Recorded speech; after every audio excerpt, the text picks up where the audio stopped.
চেয়ারে বসার পরে আমাদের আত্মীয় স্বজন বন্ধু বান্ধবের সংখ্যা বেড়ে গেছে।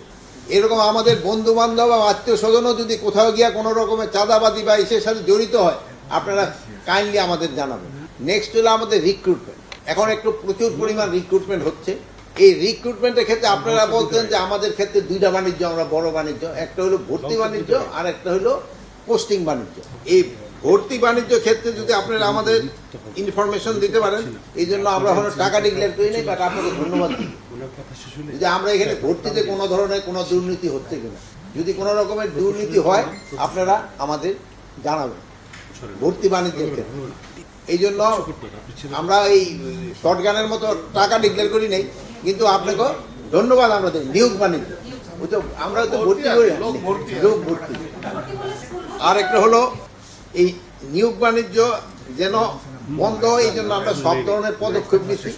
এবং আপনারা কিন্তু গত এক বছরে এরকম নিয়োগ বাণিজ্য সম্বন্ধে আপনারা কিন্তু ওরকম কোনো রিপোর্টও করতে পারেন না।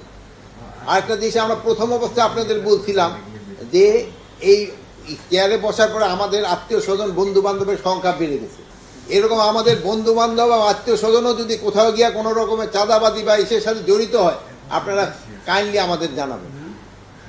আপনারা আমাদের জানাবেন যে আমাদের কেউ জড়িত হচ্ছে কিনা।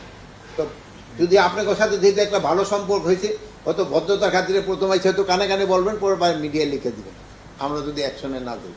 কিন্তু আমাদের ক্ষেত্রে আপনারা কারেক্ট রিপোর্টিং করেন। যদি আমাদের ক্ষেত্রে কোনো রকম ইভেন যদি আমরা দুর্নীতি করি, আপনি লিখে দিন যে এই জায়গা থেকে আপনি এত টাকা খাইছেন, আমাদের কোনো আপত্তি নেই। কিন্তু একটা জিনিস রং রিপোর্টিং করেন, যেহেতু একটা রং রিপোর্টিং করার পরে এটা পরে আবার রিজয়েন্ডার দিয়া এটা কিন্তু তার যে সম্মানটা হানি হয়, এটা কিন্তু পুনরুদ্ধার হয় না। বাট আপনাদের ক্ষেত্রে আমি দেখছি আপনারা মোটামুটি কারেক্ট রিপোর্টিং করেন, এবং বিদেশের ইয়ের ক্ষেত্রেও আপনারা আরও বেশি কারেক্ট রিপোর্টিং করে থাকেন। যেমন বাইরে সত্য রিপোর্টটা করায় আমরা কিন্তু সবাই উপকৃত হয়েছি।